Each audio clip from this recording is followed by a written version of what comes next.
we explore the transformative power of the nomadic mindset with our guest, Kevin Cottam, a seasoned global nomad, choreographer, cultural researcher, and thought leader in adaptive leadership.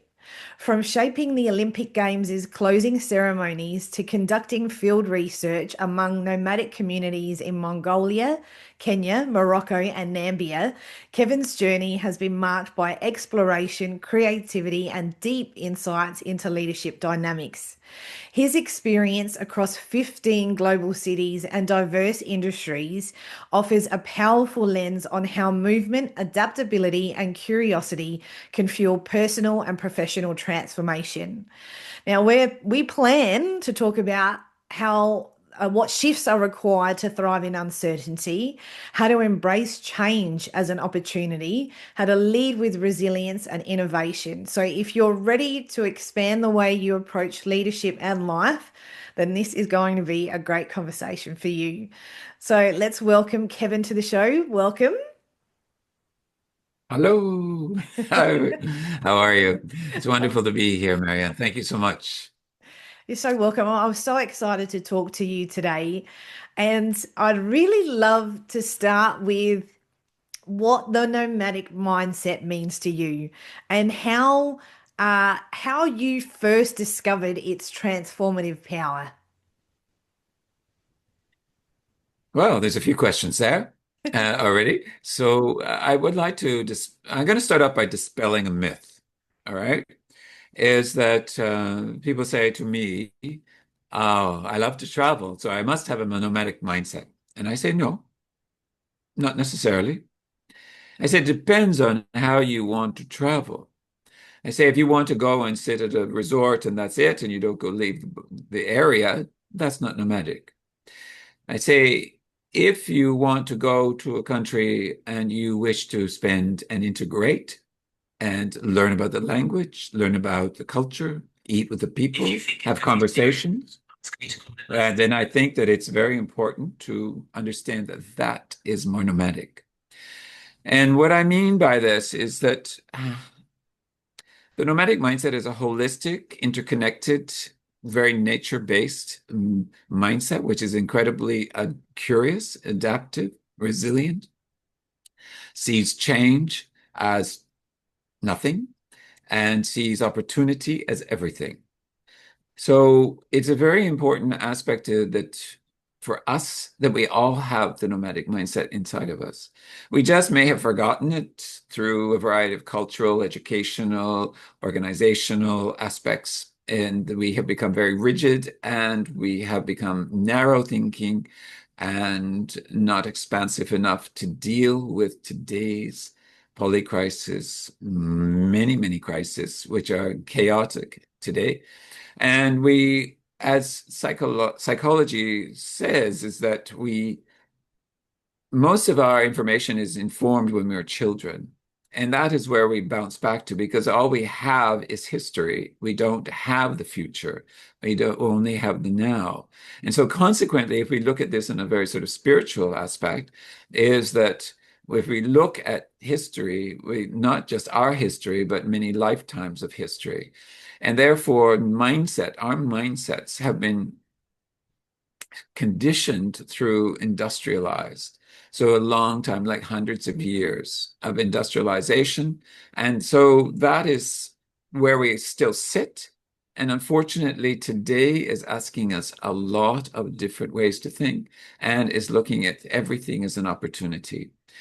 So interestingly enough, is that opportunities are everywhere and in everything. And I think that we need to be very clear that that is what is happening with all of us. And to be able to dissect that, it's not just having a mindset, a growth mindset. We need a nomadic. Why? Because the nomadic mindset is based in movement. Everything is in movement. And we have forgotten that everything is in movement. We just think we take it as a status quo, we take it as what it is, which is cool, but it's all in movement. So our mind is a movement. So as you know, Marianne, that people are stuck, they get locked, they get blocked, they get all of these things in their minds, right? It's because that is what they're thinking is a lack of movement.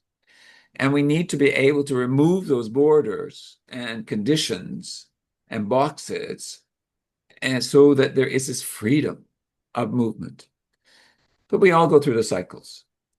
Uh, I'm probably gone way over what you've asked the question, but anyway, the and hopefully I've not meandered too far off of the answering the question. But the nomadic mindset is really about movement.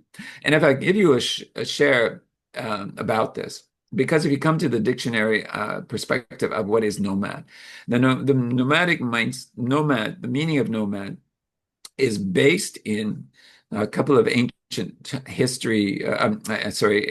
Greek meanings of nomos and nomas, and which means pasture and roaming and wandering and grazing. So those two are interconnected. And so what dictionary means, that it means a tribe or a group or an individual is moving from place to place with no home to find new pastures. And so they can survive and wherever that is. Today we have digital nomads, which are in that particular vein. It's not necessarily they have a nomadic mindset because they're going to live in a cheaper place where it's easier for them to live and do their work.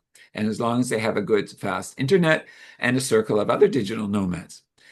And my belief is if you do not culturally integrate, you are still an expat living off of another country. And I always believe we are guests wherever we are. So, like Rumi would say, we are the guest. We're guests in our own world, and we are guests in other people's homes. We are guests also at times in our home. So, but I come to the realization of the nomadic mindset when I started my research in Mongolia. I had a wonderful conversation, an interview with a woman her name is Bakrel Bat. And she was the head of, I don't know if she still is, but she was the head of the branding council of Mongolia at that time. And I asked her, what is the true meaning of nomad?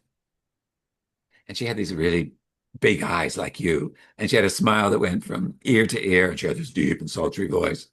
And she said to me, she said, it's not what you think it is. And I went, oh.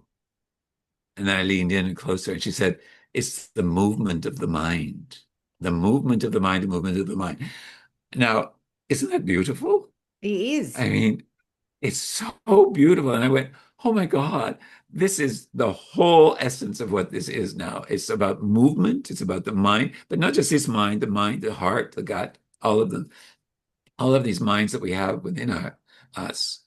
And that is that interconnection with nature, the universe, all the ecosystems, and all universal systems. And that is the movement of the mind. That is the nomadic mindset. I love that, Kevin. That is definitely the first time I've ever heard someone describe what a nomadic mindset is. And while you were talking, I was remembering, back in the ancient days, people would, as communities, they would be nomads. They would travel together as a community. And when you look at the way that the world is now, we are so disconnected. And that Yes. disconnect has even started with ourselves. So forget others, but with ourselves. And when you were talking about the different minds within us, not just the brain, but you've got the heart mind, you've got the soul mind, all the cell mind, the nervous system mind, all of those different pieces. But it's the first time I've heard it described like that, and it's interesting to think about it like that because it means then you are challenging yourself to cultivate a deeper connection. And I love that so much. That feels like a really brand new way of thinking about yourself as a mind in several parts, not just in the brain. Yeah. And absolutely. I mean, we have all of these, but we don't just stay put in one of them. It is movement. And it's like a symphony, Yeah. right? It's not at the same tempo. We are always moving in a crescendo or legato or whichever is it's different, right? Yep. So, uh, but it is truly understanding this movement is not just physical, it's mental, it's social, it's emotional, it's spiritual, all of these, it's movement. And what I talk about a lot with leaders is that they get locked into the KPIs, they get locked into a vision which is very immobile in many ways, and they get locked. And unfortunately, in that locking, they start to lose perspective of anything outside of that and any other possibilities. And that's what I think is vital. And tonight in my master class, I'm talking about opportunities. And it's my my suggestion is for all of us is to look instead of going, what's in it for me, but look at it from what is the opportunity here? Yep. And what that means is movement. Why? Do you know what the meaning of the origin of the word opportunity means? No? Okay, let me share with you. And it's also very beautiful. And it comes, the origin. I love to look at origins of words because we have become very narrow in our thinking of what a word is. And so we only see it from that very perspective. And unfortunately, words and language, no matter what language you're in, and I mean, if you think of Greek, I mean, do you speak Greek? Very little. I understand it. I just don't really Oh, speak that's it. great. Yeah. But there is a depth to the words and the language, Yeah. right? And there's lots of subtleties and nuances in every language. So the meaning of comes from Latin, oportum veniens. I don't say it properly, but that means coming towards a port or a gentle wind blowing towards a port. Isn't that beautiful? It is. And so when you think opportunity, what does that mean? And so there is a word, there's three words, op, port, unity. So you have unity. We all know what that is. It's coming together, it's oneness, it's all of this. Port is a gate or a gate or a door. Yeah. So the here is that you are opening a door, a possibility. What's behind that door? Most people keep them closed. So it is that movement towards, that gentle wind towards. So instead of a pressure, it is a gentle wind, is how do I look towards this idea, this thought? And if I look into an opportunity, what was the opportunity of me meeting you, right? This is an opportunity. And so what is the opportunity that we have in this conversation?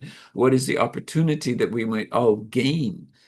So this is not only an intellectual experience, but it's an emotional, it's a very spiritual experience because it this opportunity and this gate is bigger than us. It is the whole universe at the same time. Now, so that's what opportunity is, and that's what I'm talking about this evening.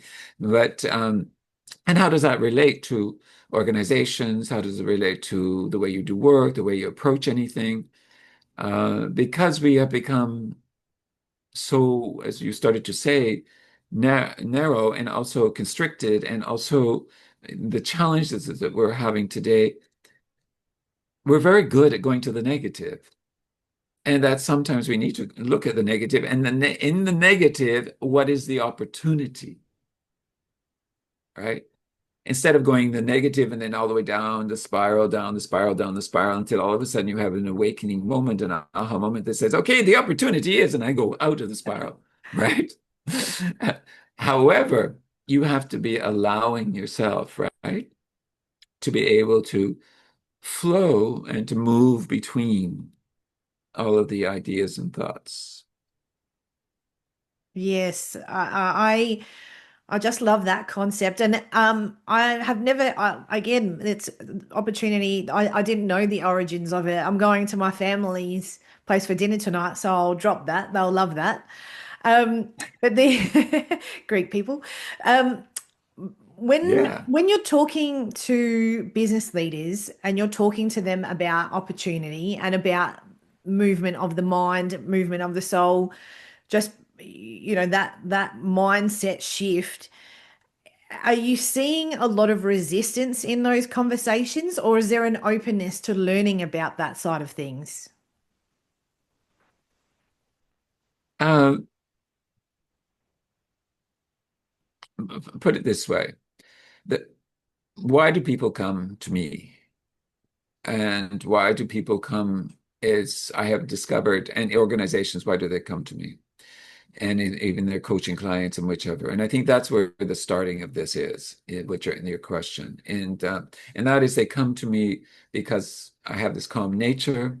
They come because of my history. They come because they're curious about the nomadic mindset. They're curious about different perspectives. And so they want to find out more. When I understand that, I know that there's a foot in the door that I can go and we can go wider because there is a curiosity. If I get a box when I'm having the conversation, it's not going to work. It's not because I'm not the person for them, because they are so locked into their own thinking that unfortunately I believe that in any situation, if we're that locked and so determined, I mean, it can be okay. However, it means that we are not seeing a variety of other aspects, thoughts, opportunities, possibilities, and perspectives. And we just need to look outside of our door and we see the world or we hear the headlines, and there is very little uh, wide perspective. It's incredibly narrow, and it's generally a few people that have this narrowness. Um, and when I say that is so coming back to your question, is why the reason that they would come to me. Do I have any pushback? Generally speaking, if they accept where I'm at, there's no pushback because they're ready to go. They're ready to explore. All right. And when I take leaders and leadership teams, mainly the top teams, into a leadership journey, my focus is not a one-off. And if they want to do just one and a half, I say, okay, that's just the beginning. And if you want to continue, this is what you'll get, but you're not going to get it all in 1.5 days or 2 days. I'm sorry, you won't get it. You'll get the beginning of what is the nomadic mindset, and you won't understand it completely because most of you have divorced yourself from understanding what that might be in your body and your mind and your soul. But it's still there. It's an awakening that we need to go through. So in my book, and here it is that I don't, is that we have dominance of mindset. So I'll share with you that in my book that I have three mindsets that I talk about, not just the nomadic mindset. I talk about the settler mindset, a builder mindset, and a nomadic mindset. We have all three of these inside of us. We have a dominance for one more than another. It may shift over time, age, finances, cultures, whatever you are. And it doesn't mean to say that you don't have one. But I'd start by letting them know that it's important to see that you have all three, and therefore every one of your team has all three. You just have a dominance for one and another. So if you have a team of 10, say, leaders, and I ask them a variety of questions, and then I share with them a profile, and majority in there are builders. Yeah. And I say, well, this is great, but you don't have diversity. You need diversity of thinking. You need settlers, and you need also nomads. And that can be you. You just need to be able to flow between them. Ooh, how do I do that? Well, you start thinking and using different words such as opportunity. You start getting curious. You start not negating. that this is a great idea. You start to explore, you start to experience, you start to find emergence of things, you start to evolve, and you don't necessarily think of transaction all the time. And so it's interesting because when I take them over the journey, and I don't like doing full days at all, because first of all, I don't think they enjoy doing full days, and they don't have time today, right? I mean, they're so busy, Yeah. right? And so, but I realized during COVID that one of the ways of doing this was because when my coaching clients came to me, they said, I said, well, we have all these issues, da, da, da, da, da, da, da, da. They would name them all off. And I said, well, have you had any time to reflect on it? Oh, who has time to reflect? And I went, oh, okay, duh, we have a problem, right? So, so during this journey is I take people on half days, and that's their time to reflect, work on case situations. I'm the facilitator, which is outside. We work on elephants in the room. We work on, building the team agreement, or if there's new people, then reintegrating them into it and finding out more about themselves. We look at culture. Is the culture needing to shift? What is your actual, promised land, and what is that mean? We look at the storytelling for communication purposes. We do a variety of different things, but I'm not going to teach them skill Yeah. because I don't believe they need skill. I believe they need communication, they need critical thinking, they need to be able to be expansive, and that means nomadic. Yeah. Now, what has happened is that over time, they start using the language. They start thinking nomadically. They think builder, they think settler. So they now are able to look at the people around them. What do they have? And why are they in those positions? And and the worst thing is to put a nomad in a settler position. They'll go crazy because it is too rigid. All right. So you won't get the best out of people. And you Yeah. have lack of performance. There's lack of performance. And people go, oh, how do we do that? We'll just give them another training. Ayuna, I mean, what we don't go to the source is what does a person really like and what's really drives them, right? And if you give them something that drives them and in the right position, they'll perform Yep. because they love it. They get a buzz out of it. We all have mundane things, but if you don't give them something that is actually using the talent and the exploration and the curiosity that they have, they don't. Settlers don't like change. Settlers don't like risk. They run away from it. Builders like to build and they love to go fast. And nomads like to go from one place to another and they like to explore and they like to, but they're strategic as well. Why are they strategic? If you think about going on a caravan or in Australia, if you're going on walkabout, you may be going individually or you may be going with community. Safety of the community is the most important thing. And they say safety for the road. And so it's important that we also understand it's the safety of the individuals. So we talk about, psychological safety now, right? So if you have change within an organization, as I said, settlers don't like it. They feel uncomfortable. They dislike being uncomfortable. Most people do, but nomads don't give a shit about being uncomfortable. In fact, they love it because they know that they'll learn something, right? And they'll go somewhere. So the thing here is that with the psychological safety, what you need is for those people that are settlers, you need to create a safe space for them to do this journey. And that means understanding that not just sort of pushing you're going to change. It won't work because they'll physically and mentally and spiritually resist. And you see that and you hear that in the organization. They say, well, look at their mindset. If you start from there, then you'll start to know, how do we handle this? And how do we manage it? And how do we create it? Yes. I It think, may sound simple, but you yeah. got to start somewhere. Yeah, absolutely do. And I feel like a lot of leaders, not just the CEOs, but leaders within the organization, hide behind the structure and the stability, right? They don't really, they're not good a lot of the time. They're not good with change. And it's really interesting because um a couple of years ago I started to learn about human design.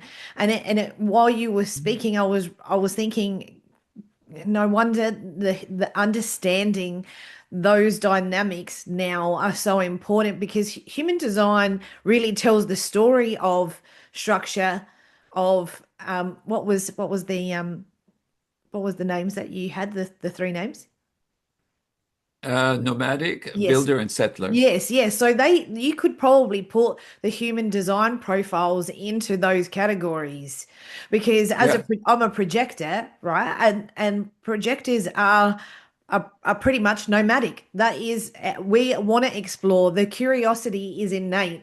It is the seeing ahead, which a nomad would do. That those characteristics and traits that fits a projector and even a reflector.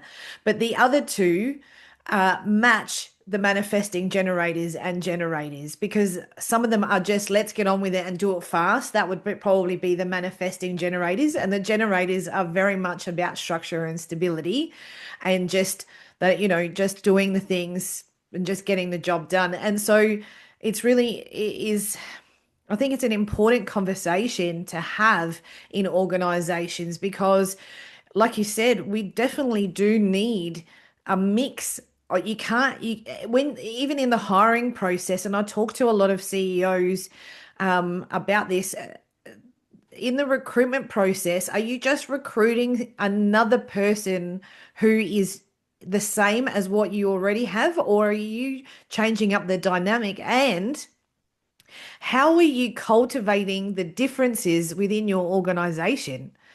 Like, they're important questions. What are you doing to cultivate? Because I know from experience, when I was, younger, I was even more um inquisitive and rebellious than I am now. Comes as I've matured, things have sort of calmed down a bit. But um, I know how to work, use it more appropriately. But back then, I was irritating the bejesus out of somebody who just wanted to just focus on work. They didn't want to hear my big high sky, intuitive ideas. They didn't want to think about um breaking norms and making change. They didn't like that.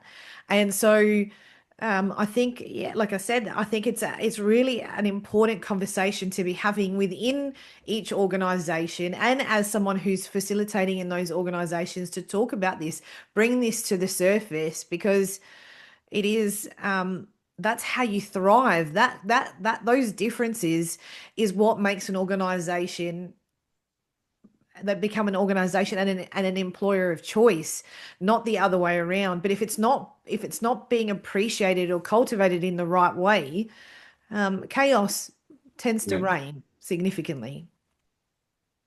I totally agree with you. And when you were talking about the whole sort of hiring business, and part of that is that they really don't look at the mindset or the design of the person.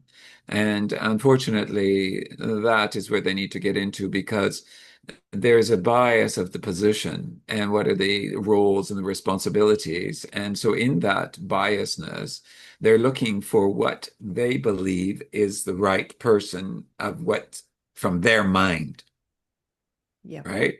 And which would be realistic to do so. However, don't think it from your mind, think of it from the position, because it's the position, it's not your mind that you're thinking of. It's the position to get you that person or that initiative that plays one piece of the puzzle in the whole vision.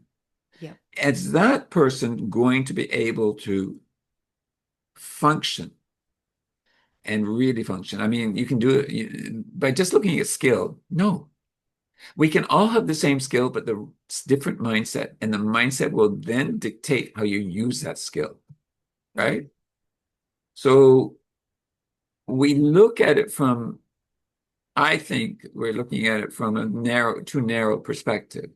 And then, of course, we say, okay, we ticked the box, right? We got the right person. I was in a coaching session yesterday with a woman who's executive director of a big agency within the European Union. And she said, okay, we've just done some hiring, and we put the way she has done it by selecting people, and those that did not get the prime positions, she gave them a gold star position, which was something else, which they were very happy with, except for one. And so now she has to deal with this one that has flatly rejected and gone into a victim mode. And I said, well, it's not necessarily your role as an executive director. And she said that to go into the psychology of it all. Because it's a person we're all different and we all have some challenges, but I say it also depends on their mindset and you think this person's mindset is. And if that's the case, then you need to manage that mindset in a different way than you would across the board. You can't manage everything across the board as one way, Yes. you know? We need to be flexible. And that is drawing on your nomad. Yes, absolutely. And, you know, so I agree with you, on all of those aspects. I mean, W- it's Yeah, yeah. I was just going to We ask can go you, deeper into all of this. yeah, yeah. I was just going to ask you, from your perspective, what what do you think is the shift that's most needed when you look at leadership and you look at organizations? What is the main shift that needs to happen from your perspective?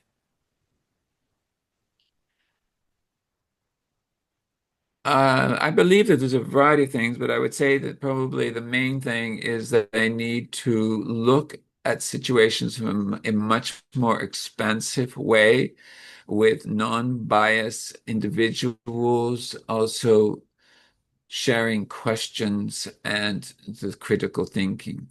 My feeling is there's a critical thinking, but it is very biased to the organization instead of stepping out and looking wide. So I think that is it is most important is this expansion. And we have become very narrow because of economy. And then also you have shareholder value. And then you have all of the different aspects of the supply chain, the stakeholders, all of this. But we're seeing it too narrowly and therefore missing what the opportunity is because when we are too uh, insular, we don't spend the time reflecting. And I would say that for most leaders, they talk about reflection. Let's just do it then. Make sure that you do reflect, that you schedule it if you cannot, that you need to be able to do that. And not just in your mind. You need to step back. You need to go into nature. You need to feel the expansion around you. Explore. What is this? What is the opportunity? What am I missing? What is the gap here? All right. And that we convince ourselves by our own mind, but allow, for example, one of the things that I do with the teams is take them to nature, first of all. And I want them to equalize. So nature has a way of equalizing, and it allows their mind to start going wider because they see it as not, they see a mirror of them and who they are. And we need to know that part of our problems is too much judgment of others and situations, is that when you go into nature, you see that nature does not judge you. It just is. It sees you for who you are. And you may say, okay, this is crazy. It's do, da, da, da. I'm sorry. Scientific evidence has shown that it's not that way. It's that you look at all indigenous people and nomadic people, they understand nature more than anybody does, and they know how it works, and they know what we need to do in this world to create, deal with climate change. But we say, okay, they're stupid, they don't know, they're dirty, they don't know these things. Bullshit. They hold wisdom that we have forgotten, our totally disregard. And, I may be meandering on that, but you asked the question, and I think it's reflection, I think it's expansion. And it's Yeah. how do you get there? By journaling, by meditation, by being alone, by being in nature, by all of these things. Yeah. And every time you hear a leader go into nature and spend some time, they come back in a very different thinking. Yes. And it doesn't have to be a leader, because I believe everybody's a leader, Yeah. right? So if you keep it all in your head, it becomes entangled and we can't pull it apart. So we go to what is our gut reaction, our default, which is narrow, Yeah. which I believe is not true. I believe our default is an expansion. You've lived and worked all over the world. And so when you've gone into these different cultures, when you've integrated in these different communities, was there a common thread that you found when it came to leadership, when it came to culture, when it came to innovation?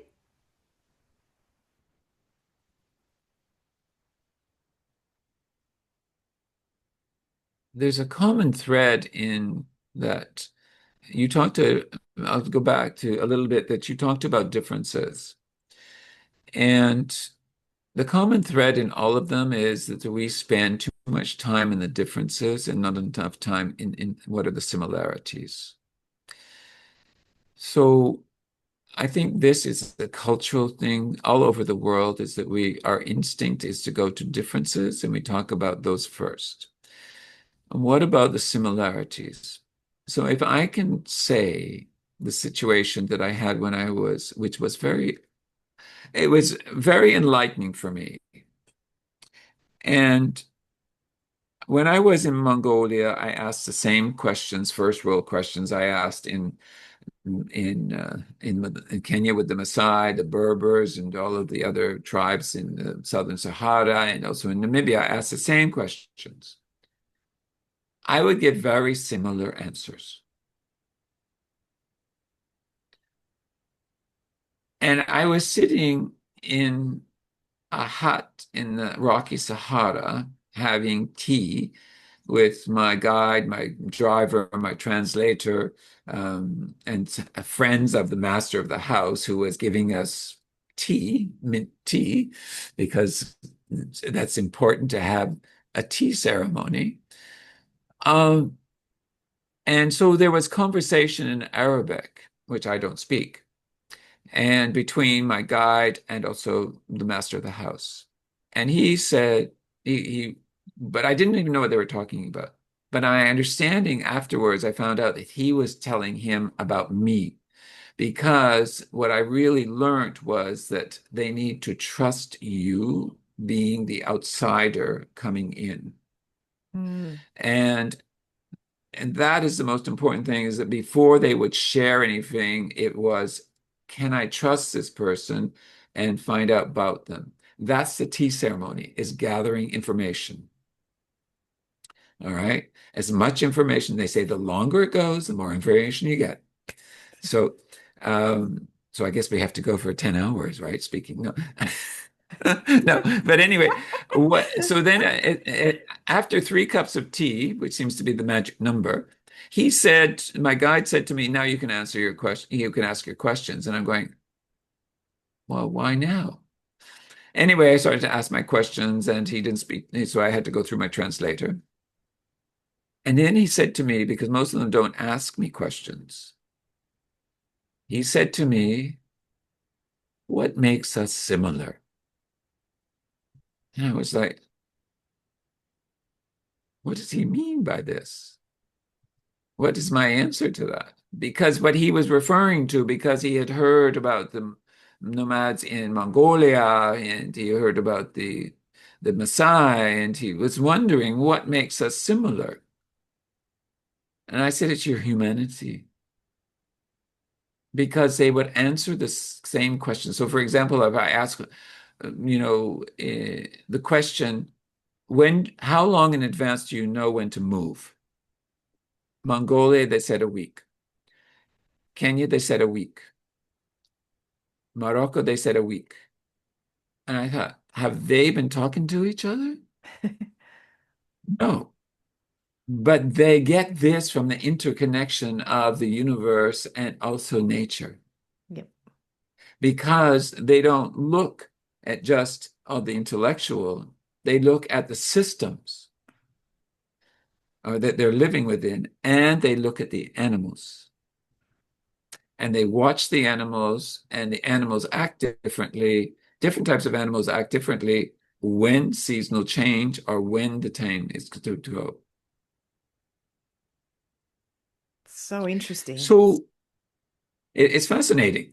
So I think that, the biggest thing is that I learned is that even across all cultures, at the what we might say the base level, which I believe are the wisdom of the earth, the nomads and indigenous people, they carry all of that, is that we all have that across, is the humanity is very similar.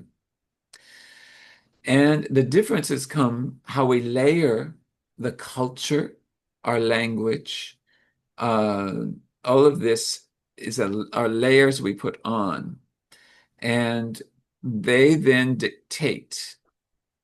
And generally, they're dictated by putting up borders. All right. What I was also shared with in Morocco was that we don't understand the concept of borders. They say this is a construct of of societies, of industrialized societies, that we need to put up a border so we have ownership and power of this land and therefore the people. And he said, we believe that all land was given by God to everyone to meander, to migrate, to mobilize themselves, to wander.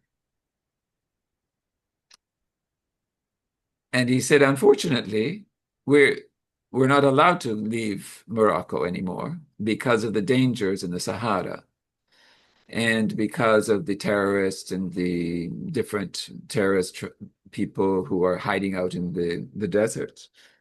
But we're allowed to meander in Morocco. We have the freedom of movement. So part of it, our challenge of society, is this boxing and borders, which are not just physical, but they become mental, emotional, and spiritual borders. And these are then what constrict us. And interestingly enough, a Maasai warrior said to me, he said, you know, you Westerners are so congested in your minds. And I went, wow, what a word. It's like a cold. You're so stuffed up. And I just thought, what a great word. So constricted. And it's true. We have created this constriction, which they talk in spiritual is knots, the entanglement, all of this.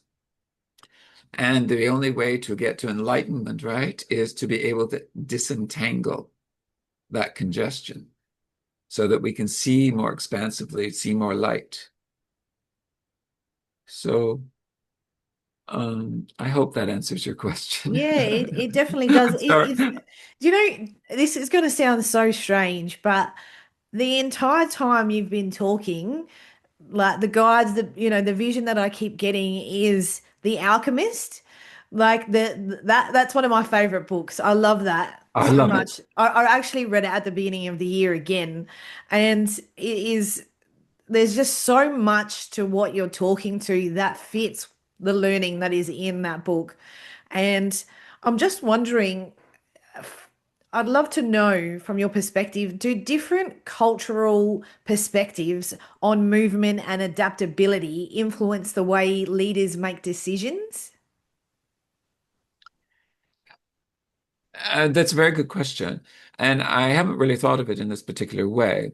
I think there's a variety of elements which create those decisions, so culture, education, family perspective, um, values sometimes, depending on what values that they're acting upon or registering on at that time. And I think that there is one piece, which is education. And then there is the other piece, which is ego, which is role association. And I don't understand titles.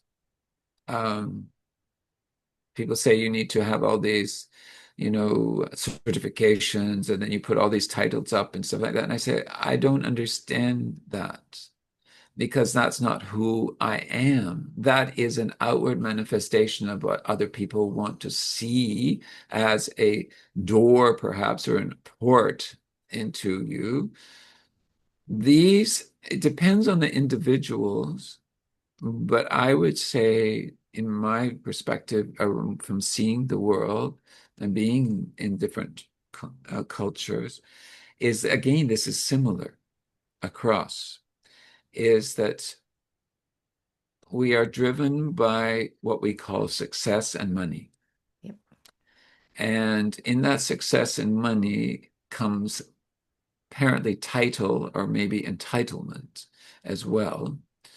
And in that, we become married to that, as in cellularly, as to who we are, which is absolutely incorrect. We are none of those things. Mhm. We are completely pure light, which is not attached to any role, name, system, anything. But we have become very, I believe, narrow. Yep. And I say narrow, meaning that we have become unwilling at times to sense this greater human which is inside of each one of us. And greater, when I say leader, and I don't say leaders, which we standard have a narrow thinking of the word leader. Again, everyone's a leader. You get up in the morning, you lead your life somehow, Mm. right? So, but we have this idea of the person with this title is the leader. But that's a construct that we've created. And in that, it's fine to have an organogram, right? And that's fine so that people know how they fit into, fit into the puzzle, which is great. It's important to know how you fit into the puzzle. But don't think that that's all it is. Yep. You got to show up then with what is that expectation of you, and in that role or title. But then you have to dig into self so that you become even better, because we are much bigger than who we really feel we are as Yep. individuals. Um, It's yeah, I mean, yeah. It's interesting. because I love, I was so amused when you said earlier that when you were talking to the leaders in all of these different places, especially it was in the Sahara that you had the tea, and they want to get to know who you are first before they start answering any questions. That's what it's like when you first meet a CEO that's got all the walls up, who's very skeptical of you, who is um, that trust building is so critical, and it is the exact same. Because at that level there is more to lose. There is people wanting to get at them. There's a safety and a lot of different things that come with connecting to somebody at that level, especially the very large organizations. But it's pretty much the same thing, and they want to know who you are first, and then they'll start telling you about what's happening in their life, in their organization. In the work that I do, it's the CEO and I for the first 6 months before I even start to do any work in their organization. And I've set that specifically for ease for me, but also so that that trust is built solidly first with me and them. And then they know that the trust is there, then I can start making some decisions that may sometimes be uncomfortable. And um, sometimes you're dismantling some things that have been a mess for a while. And so hard decisions have to be made, but that trust is already there. So it's actually, you're saying 3 cups of tea. I wish it was that easy, 3 cups of tea, but but it's very, very similar. And I love that there's similarity like that, because I know for you and for the work that I do, it is deeper. It is not, I don't, same as I'm the same as you. I don't give a shit what the title is. I don't care if you've got thousands upon thousands of people reporting to you. I do not care about that one iota. They're not on a pedestal. I'm not fangirling. I'm not doing any of those things. They are a human being to me. And I know for the most part that if we're being called to work together, there is pain, there is some insecurity, there's some trauma, there's a few things that need to be addressed. That a lot of shame programs I find with CEOs, it's there, it's sitting there. And so until that harmonizes, then I can't really move on, because it trickles down, the energy trickles down. And when you were talking to that before, I mean, it's just so brilliant. Because you're right, it is more than just that title. It is more than just, you absolutely need to know the responsibility you have and where you sit in the big scheme of things, but everything radiates down and through. And I love that our work is so aligned in that way. It makes me so happy that you're seeing it and feeling it the same way, and that you're making inroads as well. It's just, yeah, that's how, like, my mission is global change.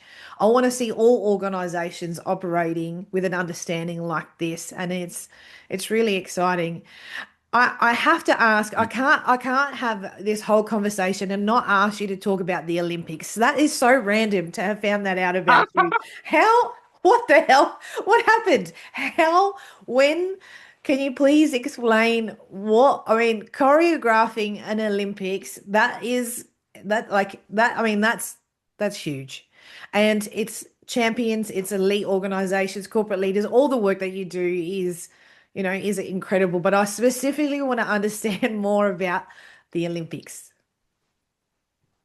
Well, thank you very much for asking, and I'm very grateful. I mean, it was a time in my life that I feel that it was a big shift in my life, and it was also a massive learning for me.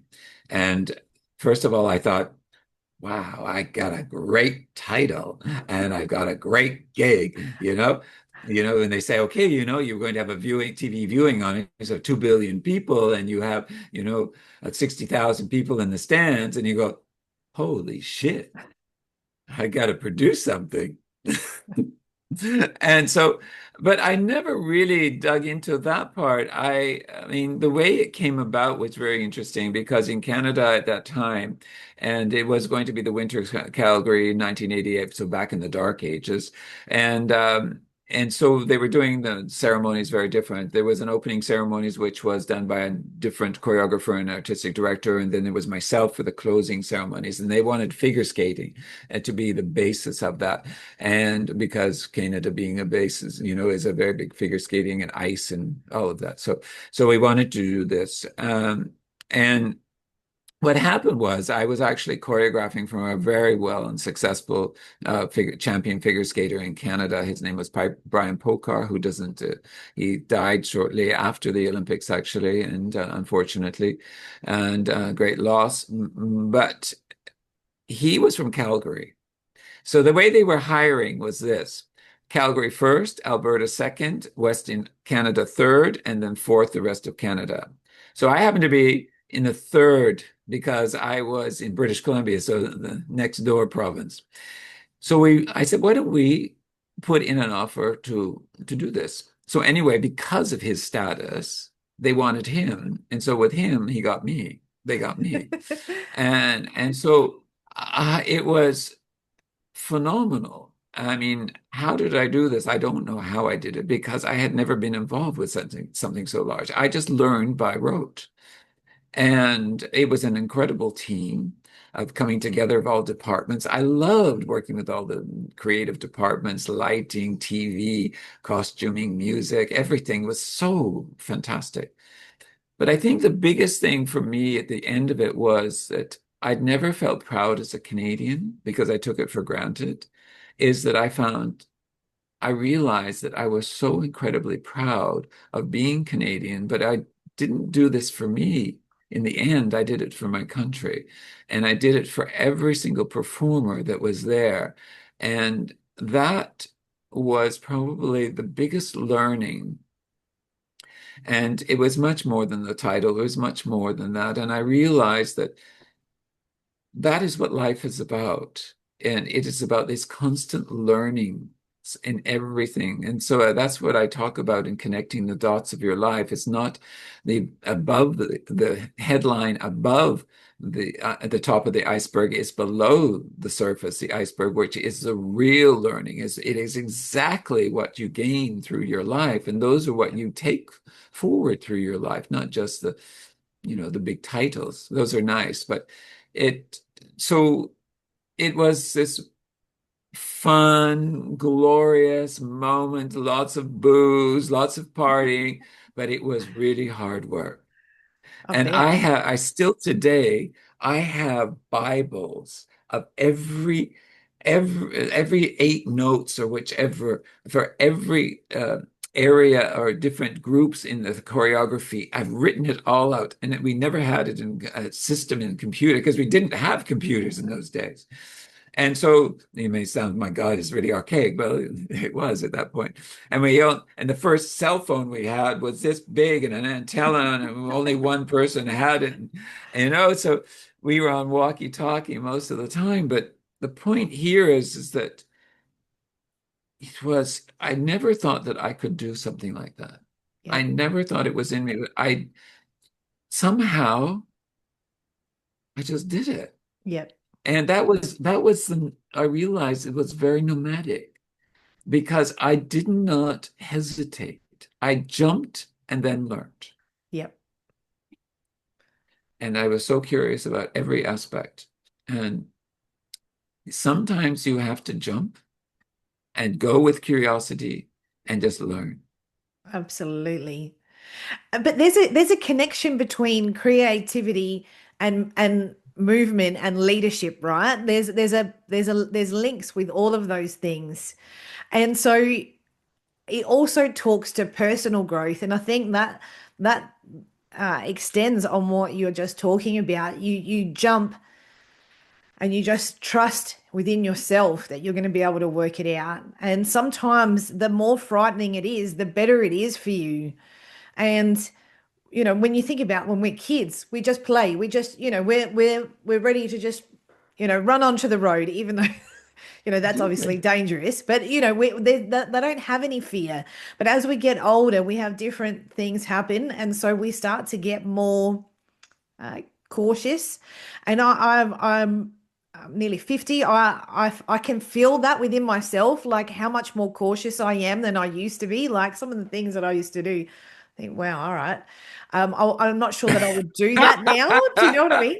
Even training at the Yeah. gym, the PT will ask me to do something, and I think, oh, I don't know if I could do that. And whereas before, young, you're just like, yeah, sure, I could do that. The ego sort of aids that part of it, which is so good. But there is definitely a link between creativity and leadership. And I'm just wondering from your perspective, do you see that when you're working with clients, do you see an opportunity to help them link those things together?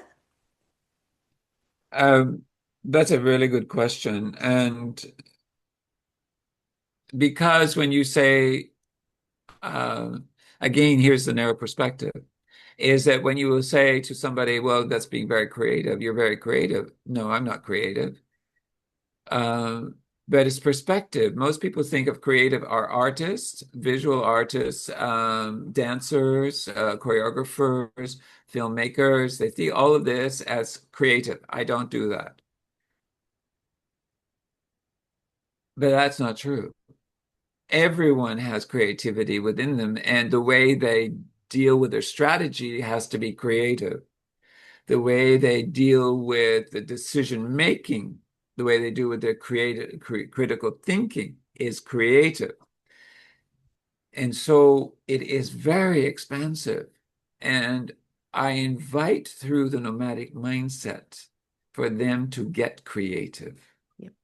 And the exercises that I will do with people, such as when we do um, when I will look at what is an elephant in the room, and so the process that we go through is very much like a constellation, but they have to be very creative with their answers and creativity with their movement. So there is movement that is also in that.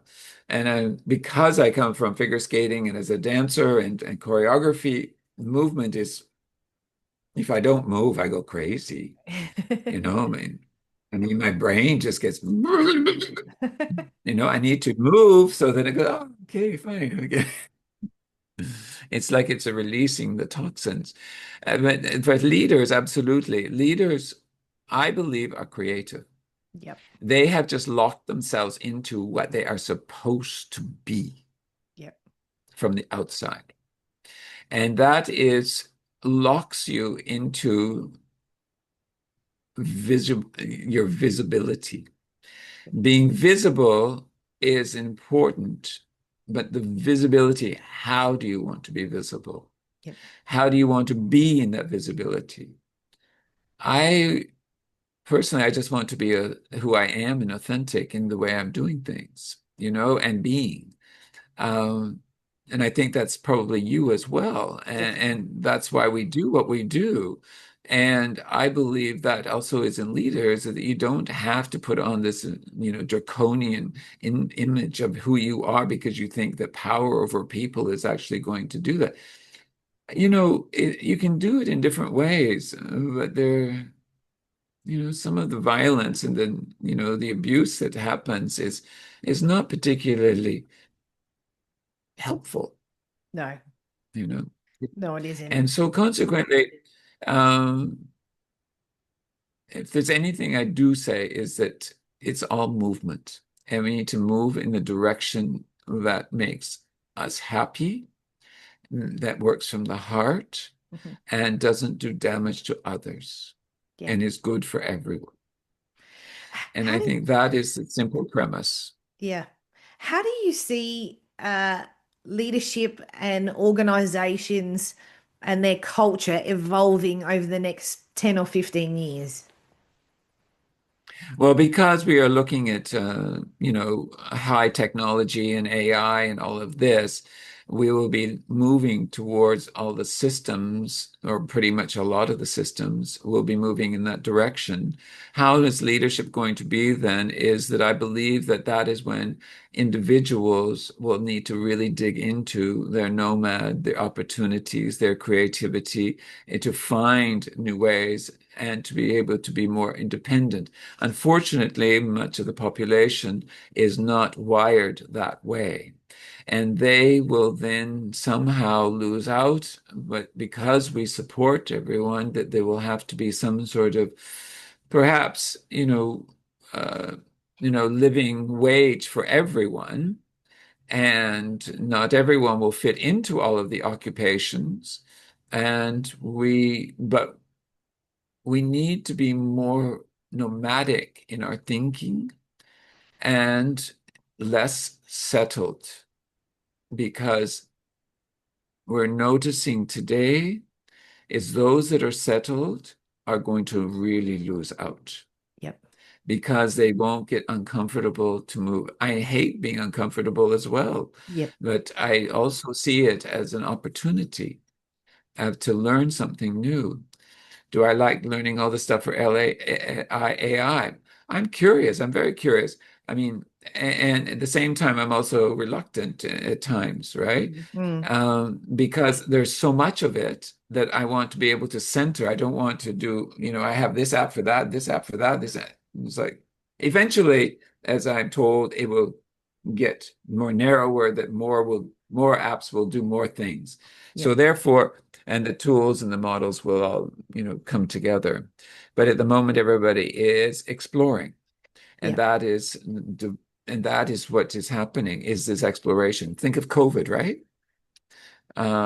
We've got Zoom now. We didn't really have it before. We had Skype, right? For many years. Now we don't have Skype anymore because that's gone the way of the dodo. Right. So, but then we had all these other ways of getting online. And I said, I'm not going to learn all of them. I'll wait until you all figure it out. I'll do Zoom for now. And if there's something better, then fine. So Yeah. the point here is that I, maybe that's wrong for me to think that way. Mm. But I thought I only have so much energy to put into a variety of different models and tools. And therefore, I want the one that is going to help me most. Yes.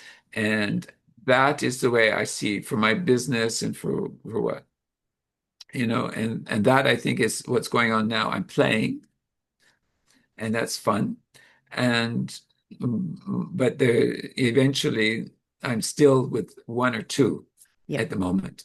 Chat and Perplexity. Sometimes I look at Claude. Sometimes, I do Mid-Journey. There's a few other ones that I'm taking a course in AI. And so, but I think that that is the way it's going to go, is that in the future, we must be more nomadic in our thinking, our also physicality. I think the world needs to shut up and stop this whole thing of migration, of, being anti-migration. When I realized what this means is migration has happened since the beginning of time. And why do people move mostly?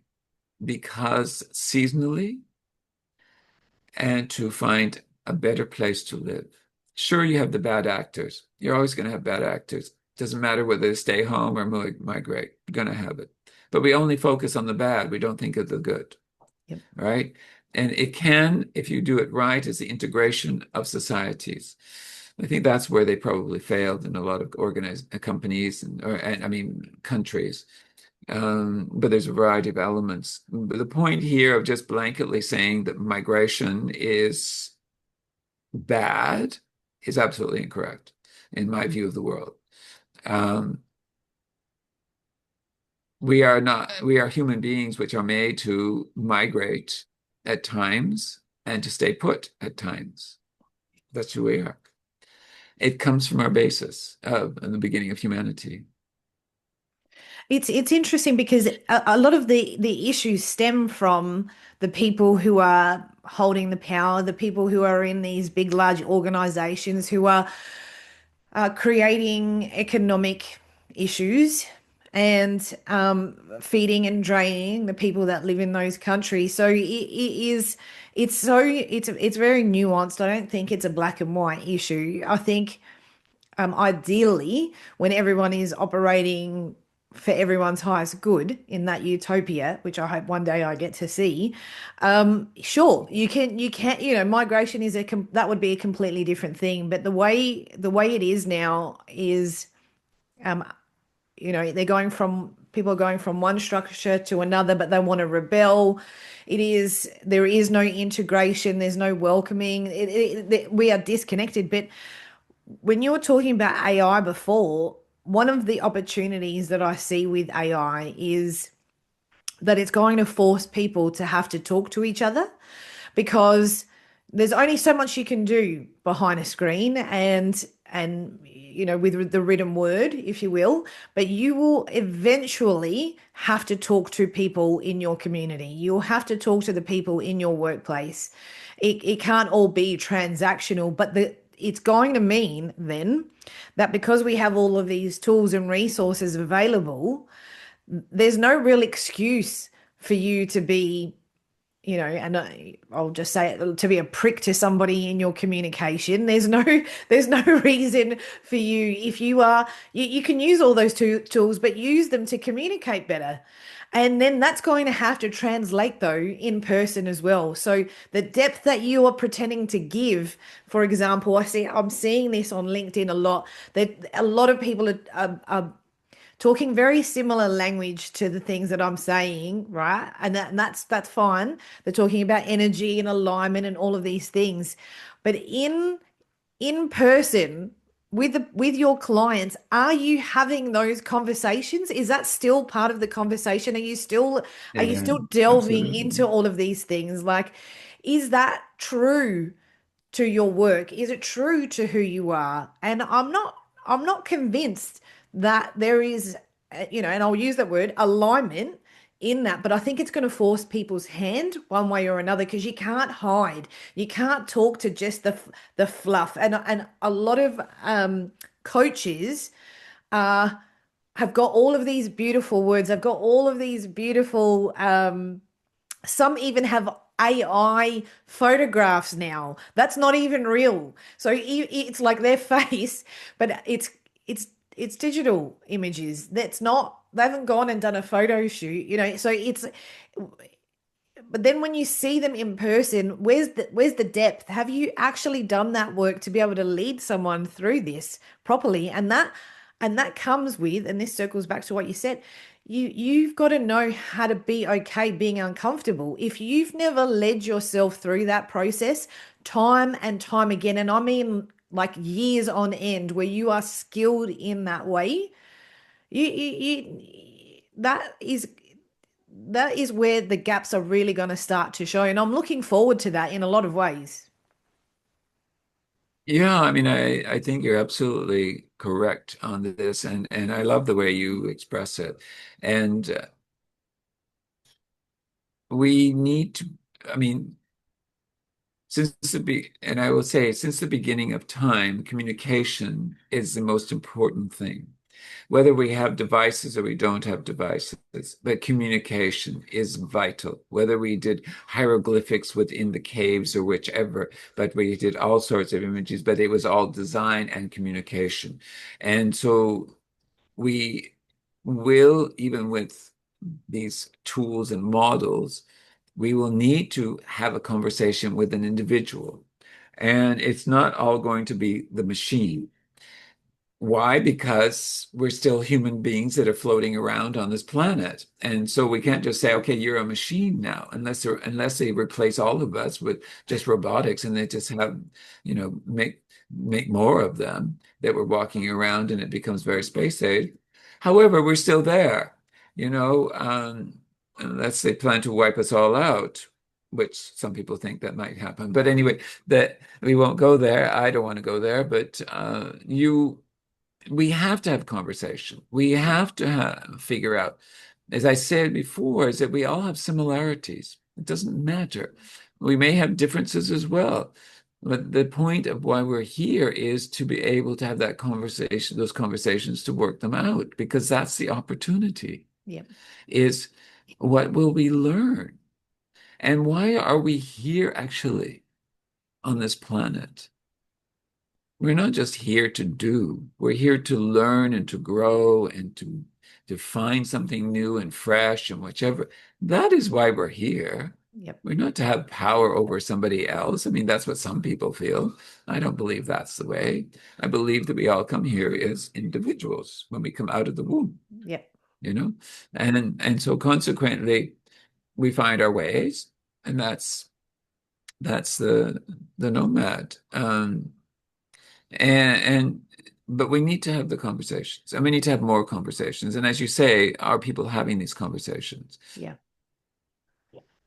I mean,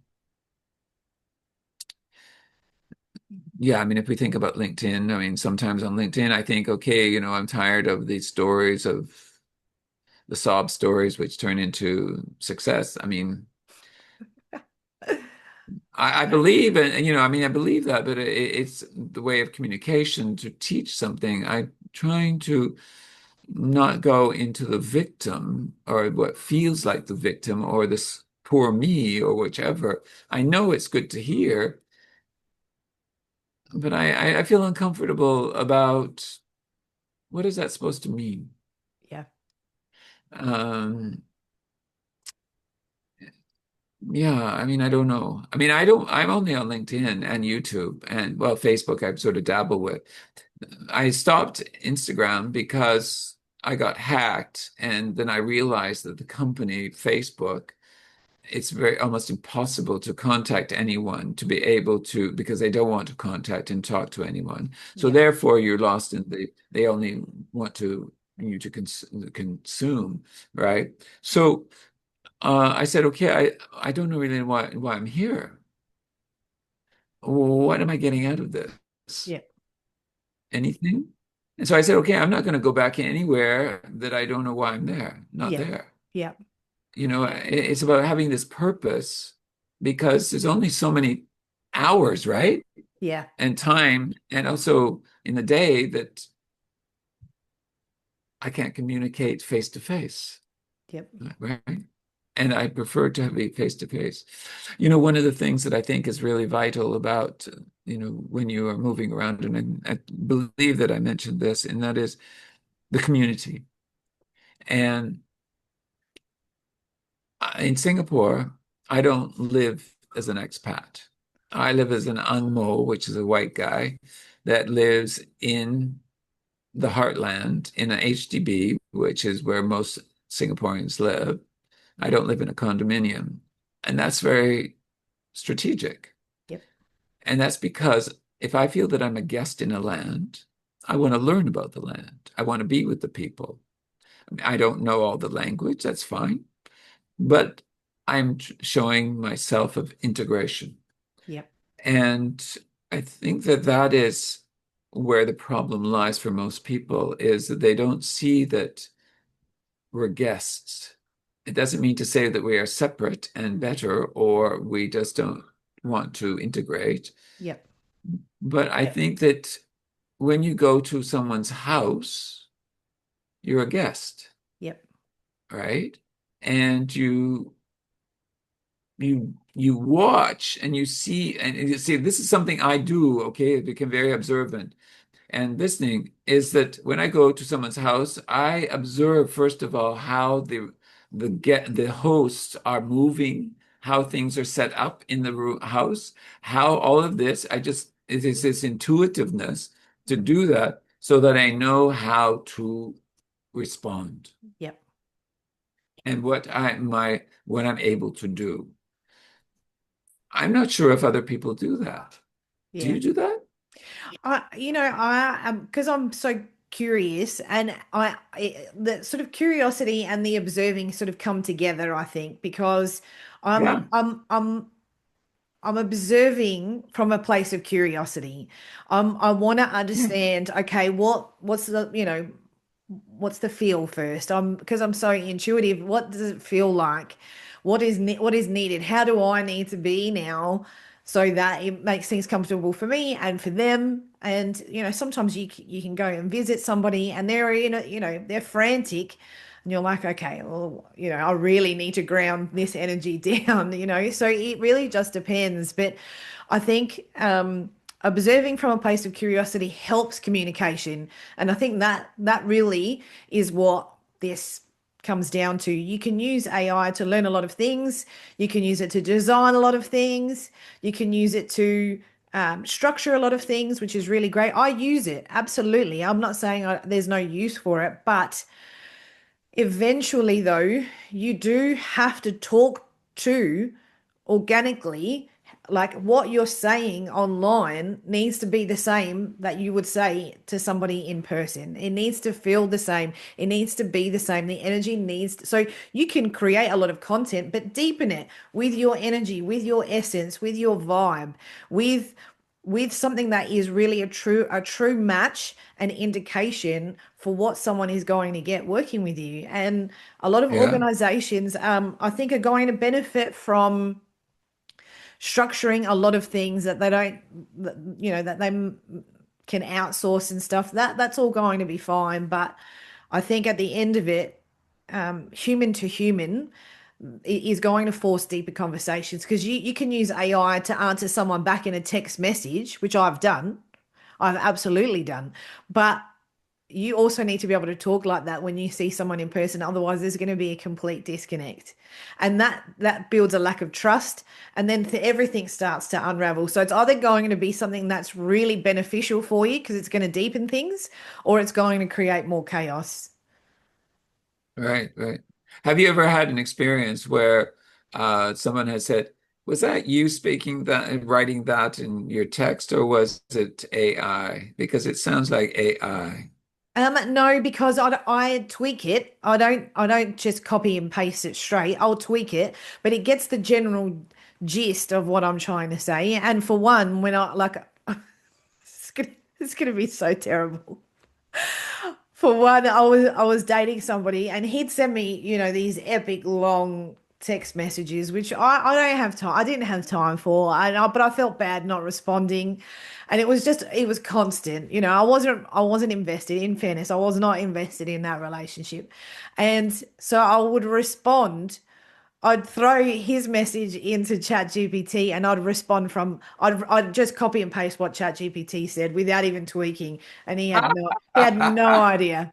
No idea at all. And it was so I would tell my girlfriends, this is what I'm doing. That this guy's in a relationship with ChatGPT.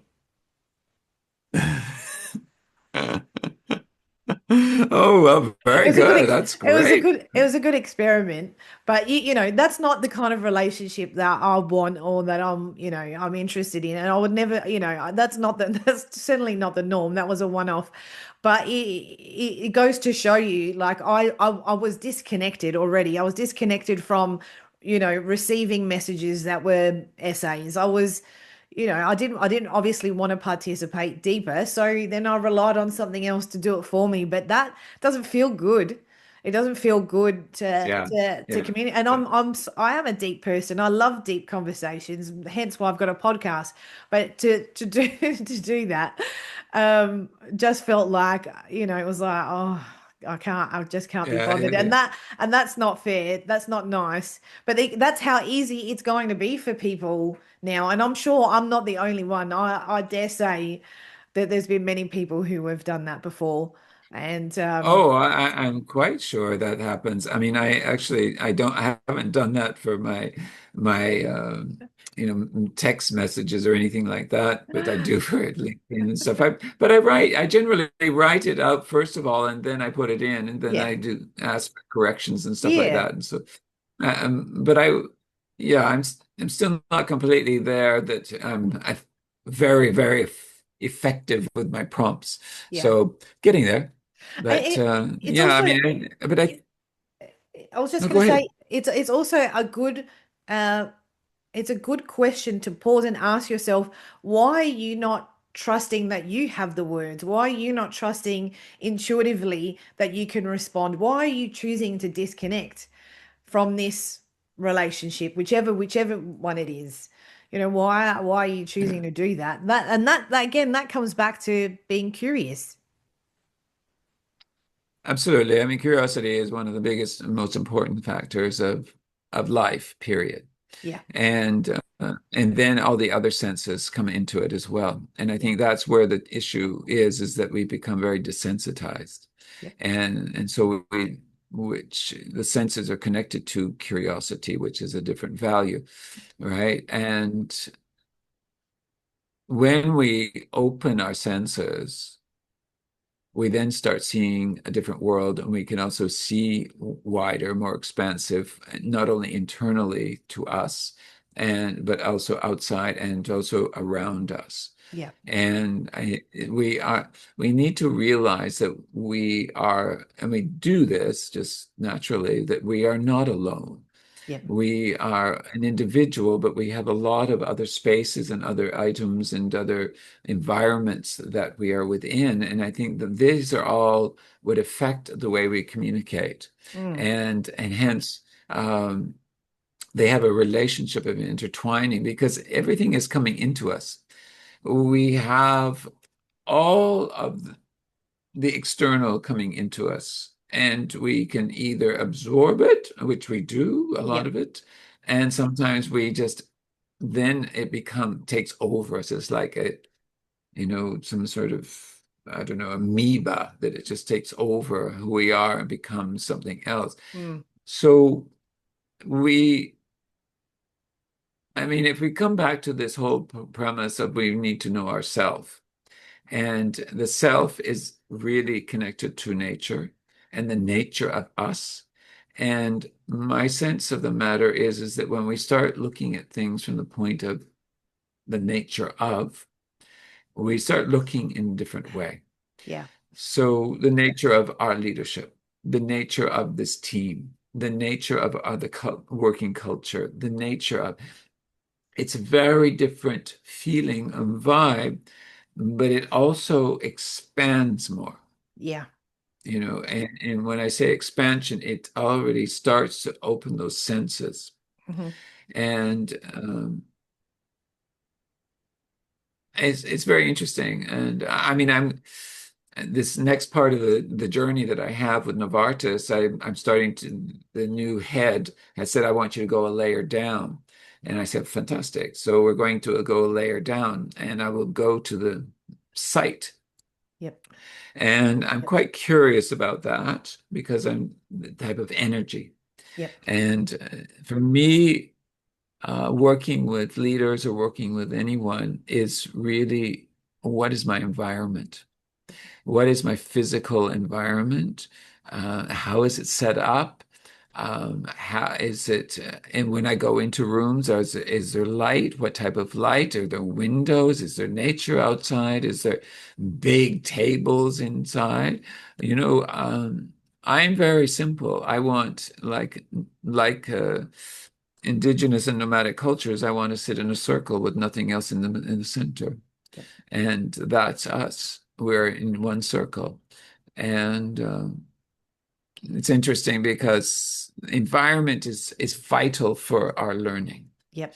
And we may not know that. Most people will not register on that, but it's registering Yeah. somehow.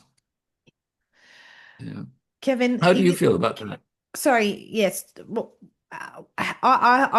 when I'm facilitating, that's typically my approach as well. So I hold retreats for CEOs, and that space is very intimate, and it is, I lean on that sort of ancient wisdom and that tribal influence comes in a lot because what we're breaking through old programs, and a lot of that Right. relates to shame, a lot of that relates to old identities that they've outgrown, and it is it creates an intimacy, but it also creates a much deeper connection. Everyone feels included, everyone's involved, and it's intentional. And that certainly sounds like the work that you're doing as well, and how you approach things, which is I just love so much. Yeah. So what I have picked up also from uh, ancient cultures is that I have a walking stick, and it was given to me by a Himba guide. And so most in Africa, they have these very thin sticks, very hard wood, and they are the walking sticks. And I use it as a totem. So when I go walking, I use it with if I take people forest bathing or if I take the leadership, I use this. And then I use it also within the in the room. in the Yep. facilitation. And I say, this is the walking, talking stick. Yep. The person that holds the stick is the person that has the place to voice, and no one else can speak. And that is because it gives not only them power, but it gives them voice, is what I want to say, Yep. is that everyone has a voice. And this is a totem of that. And so they must pass it around to whoever wants to speak or want. And they find it curious at the same time as they enjoy it. Yep. And when I don't pass it, and somebody will say, okay, I want the steak. I love that. And it's very funny. It's very funny. And I'm going, okay, yeah, yeah, yeah. But it's